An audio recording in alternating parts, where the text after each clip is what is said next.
ഒപ്പിടേണ്ടതിന് പകരം 8 പേരുടെ ഒപ്പ് മാത്രമേ ഇട്ടുള്ളൂ എന്നുള്ള കാര്യമാണ്. ഒരുപക്ഷെ ഈ പത്രിക സമർപ്പിക്കുന്നത് കൃത്യമായി ഇതിൻ്റെ നിയമവും വ്യവസ്ഥകളൊക്കെ അറിയാവുന്ന അഭിഭാഷകരൊക്കെ ഉൾപ്പെടുന്ന ഒരു ടീമാണ്. അവർക്ക് അറിയാവുന്ന കാര്യം എങ്ങനെ വിട്ടുപോയി എന്ന ഒരു പ്രധാനപ്പെട്ട ചോദ്യം കൂടി ഇക്കാര്യത്തിൽ ഉയരുന്നുണ്ട്. PV അൻവറിൻ്റെ ഒരു സെറ്റ് പത്രിക നൽകുന്നു, അതുകൊണ്ട് സ്വതന്ത്രനായ മറ്റൊരു സെറ്റ് പത്രിക കൂടി നേരത്തെ നൽകിയിരുന്നു എന്നതാണ് അൻവർ നേരത്തെ പറഞ്ഞിരുന്നത്. സ്വാഭാവികമായി അതുതന്നെയാണ് സംഭവിച്ചിരിക്കുന്നത്. ഈ നോമിനേഷൻ സൂക്ഷ്മ പരിശോധനാ ഘട്ടത്തിൽ സംഭവിച്ച കാര്യങ്ങൾ എന്ത് എന്നതിൽ കൂടി ഒരു വ്യക്തത വരേണ്ടതുണ്ട്. എന്തായാലും അത് ഉണ്ടാകുമെന്ന് നമുക്ക് പ്രതീക്ഷിക്കാം. PV അൻവർ സ്വതന്ത്ര സ്ഥാനാർത്ഥിയായി മാത്രമേ അദ്ദേഹത്തിന് മത്സരിക്കാൻ ഈ ഉപതെരഞ്ഞെടുപ്പിൽ കഴിയൂ. തൃണമൂൽ കോൺഗ്രസിൻ്റെ സ്ഥാനാർത്ഥിയായിട്ടായിരിക്കില്ല അദ്ദേഹം മത്സരിക്കുന്നത്. തൃണമൂലിൻ്റെ ചിഹ്നമായിരിക്കില്ല അദ്ദേഹത്തിൻ്റേത്. ഈ ക്യാമ്പയിനിലൊക്കെ ഇന്നലെ തന്നെ കണ്ടതാണ്. PV അൻവറിൻ്റെ തെരഞ്ഞെടുപ്പ് ക്യാമ്പയിന് തുടക്കമായപ്പോൾ തൃണമൂൽ കോൺഗ്രസിൻ്റെ മുദ്രാവാക്യം വിളികളും തൃണമൂൽ കോൺഗ്രസിൻ്റെ ചിഹ്നങ്ങളുമൊക്കെ ഉയർത്തിക്കാട്ടിക്കൊണ്ടായിരുന്നു അൻവർ പ്രചരണ രംഗത്തുണ്ടായിരുന്നത്. പക്ഷേ ഇപ്പോൾ സംഭവിക്കുന്നത് അതല്ല. ഇനി പ്രചരണ രംഗത്തടക്കം അത് ബാധിക്കാനും സാധ്യതയുണ്ട് എന്നുകൂടി നമുക്ക് കരുതാം. എന്തായാലും PV അൻവർ സ്വതന്ത്ര സ്ഥാനാർത്ഥിയായി മാത്രം മത്സരിക്കേണ്ടി വരും. പത്രിക മനഃപൂർവ്വം തള്ളിച്ചത് എന്നത് തന്നെയാണ് ഉയരുന്ന ആക്ഷേപം. ഇക്കാര്യത്തിൽ അൻവറിൻ്റെ ഭാഗത്തു നിന്നും വിശദീകരണം ഉണ്ടാവേണ്ടതുണ്ട്. എന്താണ് അൻവർ സ്വതന്ത്ര സ്ഥാനാർത്ഥിയാവാൻ ആഗ്രഹിച്ചതിന് കാരണം? തൃണമൂൽ സ്ഥാനാർത്ഥിയെ അൻവറിന് മത്സരിക്കാനാവില്ല എന്നതാണ് ഈ തീരുമാനം കൊണ്ട് സംഭവിക്കുന്നത്.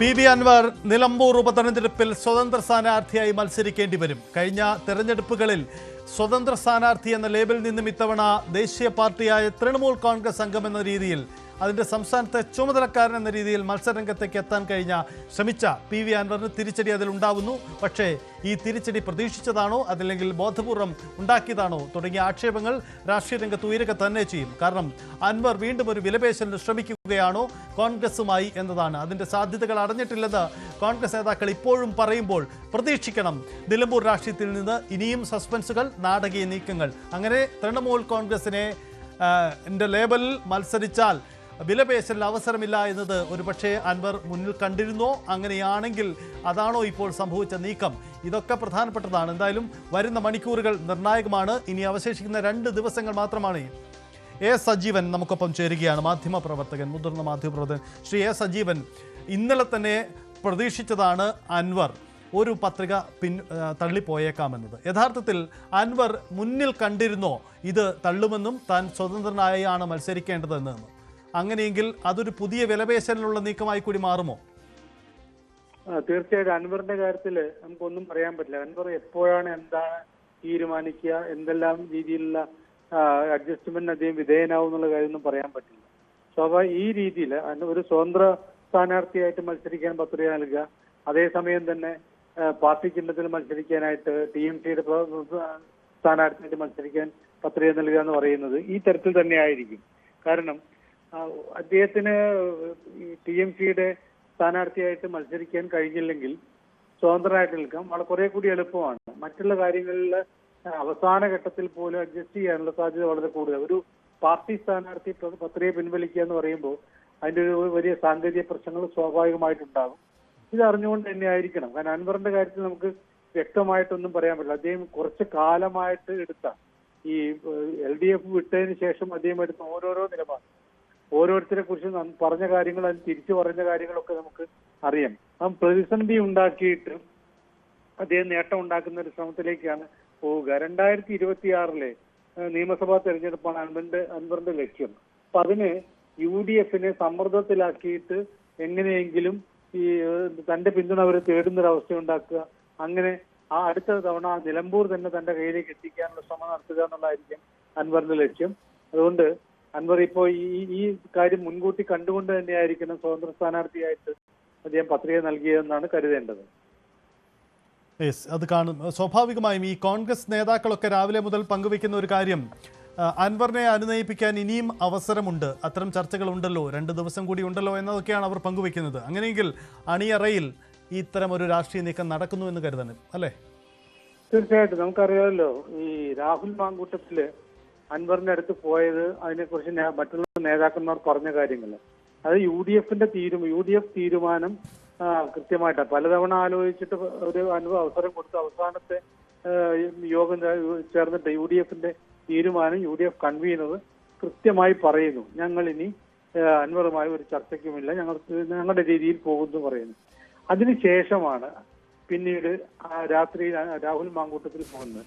രാഹുൽ മാങ്കൂട്ടത്തിലിന്റെ അൻവറിന്റെ വീട്ടിലേക്കുള്ള യാത്ര സ്വയം തീരുമാനിച്ചതാണെന്ന് നമുക്ക് പറയാൻ പറ്റില്ല. കാരണം അതൊരു കൃത്യമായിട്ടുള്ള ഒരു സംസാരത്തിന്റെ വിലപേശനമല്ല, ഒരു ഇടനിലക്കാരനായി പോയിക്കൊണ്ട് സംസാരിച്ച് അൻവറിനെ അനുനയിപ്പിക്കുക എന്നുള്ള ലക്ഷ്യം തന്നെയായിരിക്കണം. പക്ഷെ അതിന്റെ വിഷ്വൽസ് ഒക്കെ പുറത്തു വന്നതോടുകൂടിയിട്ട് അതിന് തള്ളി പറയേണ്ട ഒരു അവസ്ഥ സ്വാഭാവികമായിട്ടും പ്രതിപക്ഷ നേതാവിന് ഉണ്ടാവില്ല. കാരണം പ്രതിപക്ഷ നേതാവിനെതിരെയാണ് അതിരൂക്ഷമായിട്ടുള്ള വിമർശനങ്ങൾ കുറച്ച് ദിവസങ്ങളായിട്ട് അൻവർ നടത്തിക്കൊണ്ടിരിക്കുന്നത്.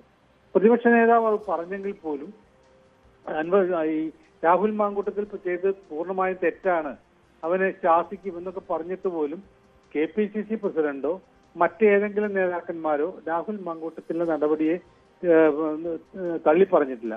അത് സ്വന്തം നിലയ്ക്ക് പോയതായിരിക്കാം, അതിൽ കാര്യമായ ഒന്നും തെറ്റൊന്നും കാണുന്നില്ല എന്ന രീതിയിലാണ് ഇവരൊക്കെ പ്രതികരിച്ചത്.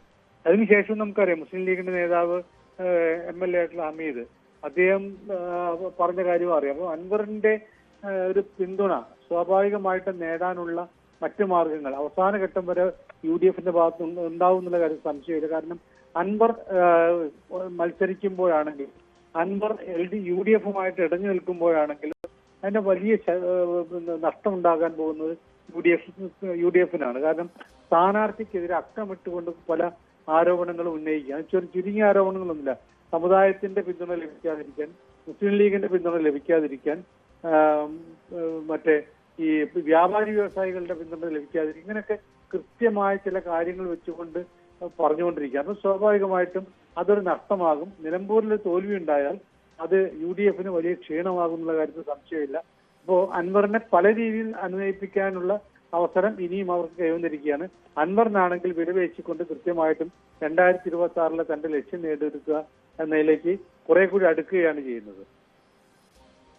അതാണ് സാഹചര്യം. എന്തായാലും അൻവറിനെ സംബന്ധിച്ച് വിലപേശലിനുള്ള അവസരം കൂടിയാണ് ഇതെന്ന രാഷ്ട്രീയ നിരീക്ഷണം അത് തെറ്റാവില്ല, അല്ലെങ്കിൽ അതിൽ തെറ്റു പറയാൻ കഴിയില്ല. കാരണം ആ തരത്തിലേക്കാണ് സാഹചര്യം പോകുന്നത്. നിലമ്പൂരിൽ തുടക്കം മുതൽ തന്നെ സങ്കീർണമായ പല രാഷ്ട്രീയ നീക്കങ്ങൾ നമ്മൾ കണ്ടതാണ്. PV അൻവർ പറഞ്ഞതും പിന്നീട് പറഞ്ഞതും എല്ലാം മാറ്റി പറയുന്ന ആളാണ്. രാവിലെയും ഉച്ചയ്ക്കും വൈകിട്ടും 3 തരത്തിൽ പ്രസ്താവന നടത്തി രാഷ്ട്രീയമായ നീക്കങ്ങൾ നടത്തിക്കൊണ്ടിരിക്കുന്ന PV അൻവറിന് ഈ നീക്കത്തിന് പിന്നിലും ചില ബോധപൂർവമായി മുന്നിൽ കണ്ട കാര്യങ്ങൾ തന്നെയല്ലേ? അങ്ങനെയെങ്കിൽ അൻവർ അവസാനപ്പെട്ട വിലപേശലിന് ശ്രമിക്കുന്നു. കോൺഗ്രസ് ഈ അവസരം ഉപയോഗപ്പെടുത്തുമോ? ഉപയോഗപ്പെടുത്തിയാൽ അതെങ്ങനെ, എന്തു രീതിയിലാണ് ചർച്ച നടക്കുന്നത്? രമേശ് ചെന്നിത്തലയുടെ വാർത്താ സമ്മേളനം നടക്കുന്നുണ്ട്. സ്വാഭാവികമായും ചില കാര്യങ്ങൾ അദ്ദേഹം പറഞ്ഞേക്കാം. രമേശ് ചെന്നിത്തല, K സുധാകരൻ, ഒപ്പം KC വേണുഗോപാൽ അടക്കമുള്ള നേതാക്കൾ പൊതുവിൽ അൻവറുമായി അടുത്ത് നിൽക്കുന്നവരാണ്, ആശയവിനിമയം നടത്തുന്നവരാണ് എന്നതാണ്. അൻവറൊന്നും ഈ നേതാക്കളെ തള്ളിപ്പറയാൻ അൻവറും തയ്യാറായിട്ടില്ല. അങ്ങനെയെങ്കിൽ അത്തരം നീക്കങ്ങൾക്ക് ഇനിയും സാധ്യതയുണ്ടോ എന്നതാണ്. UDF പ്രവേശനം, UDFിൽ എത്തിയാൽ തനിക്ക് എന്തു പരിഗണന, എന്തുറപ്പ്? ഇതാണ് അൻവറിനെ ഇപ്പോഴും കുഴയ്ക്കുന്ന വിഷയം. ആ വിഷയത്തിന് UDF നേതൃത്വത്തിന് ഒരു മറുപടി പറയേണ്ടി വരും. ഏതു സീറ്റ്, എങ്ങനെയെന്നുള്ളത്.